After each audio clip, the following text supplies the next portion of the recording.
네, 아무도 예상하지 못했던 일이 일어났습니다. 이재명 민주당 대표가 오늘 부산을 오전에 방문을 했고, 그리고 바로 양산에 있는 평산마을을 찾아서 문재인 전 대통령과 예방을 하고 오찬을 하는 일정이 있었어요. 그런데 그 오찬 전에 부산 가덕도 신공항 부지를 이 대표가 방문을 했는데, 자, 보세요. 보시는 바와 같이 이제 방문을 마치고 기자들과 비공식 브리핑, 맥브리핑까지 하고 이제 제가 조금 전에 말씀드린 것처럼 양산에 있는 평산마을로 향하던 중에 누군가가 한번 영상을 좀 다시 한번 보여주세요. 누군가가 60, 70대로 지금 추정이 되는 누군가가 이 대표에게 지금 접근을 해서 갑자기 흉기로 공격을 하는 그런 일이 발생을 했습니다. 지금 목 부위에 상처가 났고 당시에 좀 피도 많이 흘렸고, 그래서 아까 최수연 기자 이야기로는 부산대 병원에서 이재명 민주당 대표가 응급 수술을 받고 있다. 의식은 있다. 이런 상황인 것 같아요. 자, 정치부에 이현수 차장이 나와 있는데요. 어떻습니까? 네. 다시 한번 좀 정리를 좀 해주실까요? 네, 어제 이재명 대표가 새해 첫날을 맞아서 이제 현충원 참배 후에 봉화마을에 갔다가 부산에서 1박을 한 상황이었고요. 오늘 오전에 가덕도 부지 현장에서 이제 부산 엑스포 유치 실패 후에도 가덕도 신공항은 챙기겠다 이런 내용을 발표하고 기자들과 질의응답을 주고 받으면서 이제 차로 이동하는 중이었는데요. 현장에 저희 기자도 있었지만 워낙 그 이재명 대표 지지자들이 모든 일정에 함께하면서 이제 지지자들과 기자들이 섞여 있는 상황이었다고 합니다. 예. 그 질의응답을 하면서 이제 차로 이동하는 중에 어떤 그 나는 이재명이다 이제 지지자들이 하고 다니는 왕관을 쓰고 어떤 종이를 들고 등장한 그 용의자가 사인을 받고 싶다라고 등장을 하면서 갑자기 왼쪽 목 부위를 찌른 상황이라고 합니다. 현장에서는 이제 그 앞 상황에서 혼란스러운 상황이 벌어지고 그 기자단 사이에서도 뒤로 넘어지고 지지자들과 밀려서 좀 아수라장이 됐었다고 하고요. 예. 그리고 나서 그 용의자는 바로 현장에서 검거된 상황입니다. 그리고 가덕도에 있다 보니 이제 바로 이송하기가 어려워서 헬기로 이송이 된 상태고요. 지금 응급수술도 예정에 있다고 하고 민주당 함께 있던 지도부 관계자들이나 당 관계자들에게 물어보면 예. 이송되기 직전에 의식은 있었다고 합니다. 그러니까 지금 수술이 진행 중인 거죠? 네. 그렇죠. 예, 속보가 나오고 있네요. 이재명 대표 측. 이재명 대표는 지금 수술 중에 있다. 다행히 의식은 있다. 이런 겁니다. 지금 보세요.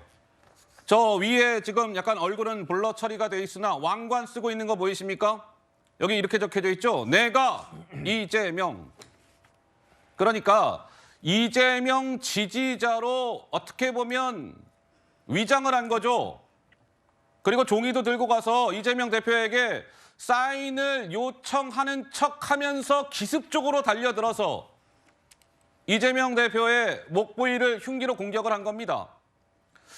자, 어떻습니까? 정혁진 변호사님, 이게 위장까지 하고 참 이거 정말 놀라운 일이 발생을 했어요. 예. 10사람의 경찰이 있어도 한 명의 도둑 잡지 못한다고. 예. 저기에 기자들뿐만 아니라 지지자들이 얼마나 많이 있었겠습니까? 그런데 내가 이재명이다 이런 종이로 된 왕관을 갖다 쓰고 예. 그러면 누가 봐도 열렬한 지지자 아니겠는가 이렇게 생각을 하고 그다음에 우리나라 같이 이렇게 안전한 나라가 없습니다. 그렇기 때문에 정치인을 피습하는 일이 지금 딱 생각하면 옛날에 박근혜 전 대통령 관련해가지고 그 충격적인 일이 있었고 그다음에 지난 선거에서 송영길 전 대표가 그 둔기로 예.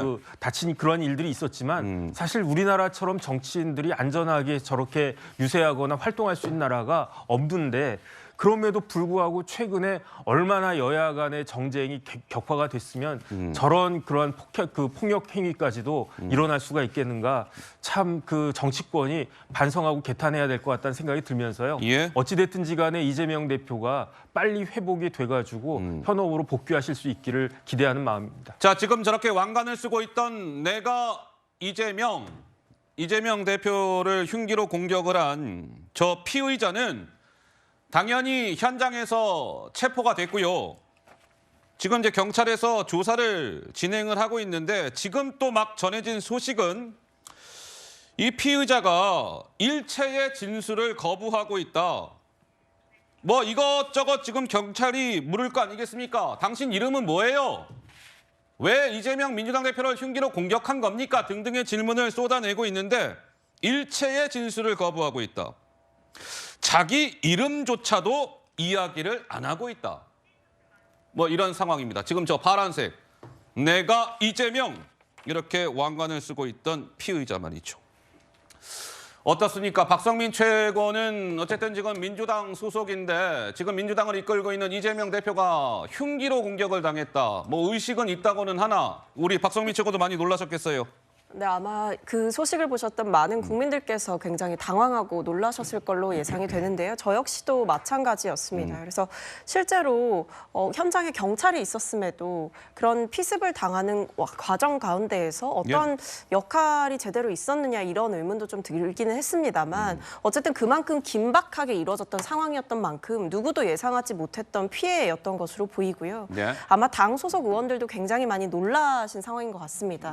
그래서 제가 지금 파악하기로는 민주당에서 내일 이와 관련해서 비상의원총회를 개최하기로 했다라고 하고 내일 비상의원총회를 하기로 했어요? 네, 내일 10시 예. 반에 비상의원총회 개최를 공지를 했고요. 홍익표 원내대표가 직접 나서서 동요하지 말라라고 의원들을 안정시키고 있고 여러 가지 정치적인 해석이라던가 범인 언급에 대해서는 자제를 부탁드린다 이런 말씀을 공개적으로 하신 바가 있습니다. 예. 그래서 지금 당 내에서는 여전히 굉장히 혼란스럽고 많이 놀란 상황이기는 합니다만 어쨌든 이재명 대표의 빠른 쾌유를 빌고 다행히도 의식이 남아있다라고 하니까 그분과 관련해서 신속한 치료가 이뤄질 수 있도록 당에서는 한 마음으로 바라고 있는 상황입니다. 자, 오늘 마침 이 자리에 지금 서민 단국대 의과대학 교수께서 나와 주셨는데요. 우리 서민 교수는 또 의사이시기도 하니까 물론 이제 서 교수께서는 현장에 직접 안 계셨기 때문에 현장을 목격하지는 않으셨지만 저 60, 70대로 추정되는 저 용의자가 갑자기 확 저희가 이게 영상을요 시청자 여러분들 참고로 다 이렇게 있는 그대로 보여드릴 수가 없습니다. 왜? 너무나 잔혹한 상황이잖아요. 그래서 그 풀 영상을 저희가 일부러 보여드리지 않는 겁니다. 그런데 저는 그 영상을 봤지 않습니까? 근데 아까 그 60, 70대 그 남성이 갑자기 확 달려들어서 흉기로 공격을 해요. 지금 이 상황인데 저희는 이제 안 보여드렸지만 그래서 지금 이제 목 부위에 이재명 대표가 공격을 받았고 당연히 상처가 났고 당시에 피를 많이 흘렸고 지금 부산대병원에서 응급 수술 중이다. 우리 서민 교수께서 보시기에는 지금의 이 상황이 정도면 뭐 어떤 상황이다 이러고 우리가 이렇게 봐야 될까요? 그러니까 동맥은요, 그러니까 정맥과 달리 동맥은 혈관 내 압력이 되게 높거든요. 그래서 예. 조금만 찢어져도 출혈이 되게 커요. 그래서 동맥들이 되게 이제 몸 깊숙이 있거든요. 그런데 목에 있는 동맥만이 좀 노출이 돼 있어서 예. 이제 킬러들이 보통 이제 암살할 때 목 살짝만 구워도 막 죽고 그러잖아요. 예. 그래서 목은 진짜 위험한 곳이에요. 그러니까 지금은 다행히 1.1cm 내외의 정말 작은 찢어짐 이런 열상만 있었는데 예. 만약에 정말 조금만 잘못됐으면 진짜 어떻게 될지 모르는 위험한 상황입니다. 근데 다행히 예. 지금 현재 상태로 보건데 아마 이제 수술이라고 이제 하는 게 이제 그 상처를 꿰매는 정도고 예. 아마 내일 모레 정도면 아마 다시 일상으로 복귀하실 수 있지 않을까 싶은데 근데 이번 기회에 좀 제가 좀 안타까운 거는 이 선거판이라는 게 이 유권자들이 이 정치인하고 스킨십을 할 수 있는 좋은 기회잖아요. 네. 이때 아니면 또 언제 보겠습니까? 그런데 이런 기회가 이 정말 이런 말도 안 되는 테러 때문에 이렇게 좀 좌절될 것 같고 앞으로 경호가 좀 강화할 필요가 있긴 한데 좀 이게 안타깝습니다. 좀 정치인들 이렇게 자유롭게 좀 만나고 악수도 하고 이런 기회가 좀 박탈되는 것 같아서. 그러니까 이게 예상을 못했던 상황이고 카메라를 저를 좀 비춰주시겠어요? 그러니까 이런 거죠.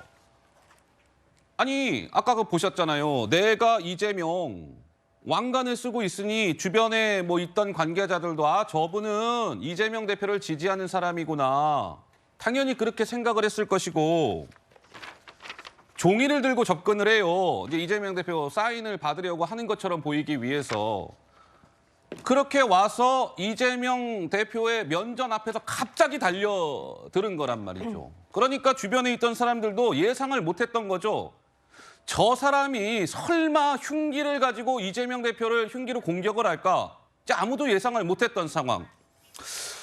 어떻습니까? 우리 이현수 차장도 뭐 현장 그 취재를 많이 해봤는데 오늘 상황은 좀 어떻게 봐야 됩니까? 제가 지금 얘기한 그런 상황이라고 봐야 될까요? 어떻습니까? 네, 우선 현장 기자가 전해온 바로도 현장에서도 지지자들이 워낙 많이 있었고 이제 기자들과 약간 얽혀 있는 상황이라 그 상황이 바로 발생했을 때도 바로 현장에 있는 사람들도 몰랐을 정도로 좀 다급스러웠던 상황인 것으로 알려지고 있고요. 지금 뭐 당에서 들어온 소식을 보면 예. 천준호 비서실장이 지금 대표 곁에 항상 계속 같이 있다고 하고 지금 처치 어느 정도 치료가 끝나서 경과를 지켜보고 있는 상황이라고 합니다. 그래서 예. 그 경과를 좀 지켜본 뒤에 이제 브리핑을 향후에 잡을 예정인데요.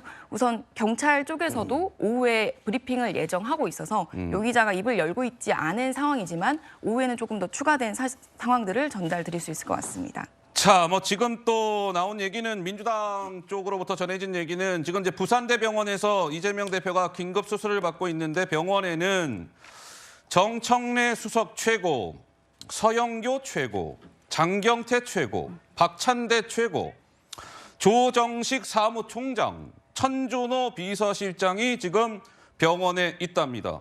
그리고 부산을 지역구로 두고 있는 전재수 의원, 그리고 김두관 의원들, 이 의원들도 지금 병원에 있다. 그래서 그들이 지금 회의를 하고 있다. 뭐 이런 얘기도 전해졌습니다. 네, 우선 원내 지도부도 지금 비상 상황인 터라 우선 당 지도부만 부산 대표 일정에 동행을 하고 있었기 때문에 원내 지도부도 급히 지금 부산으로 이동할 예정입니다.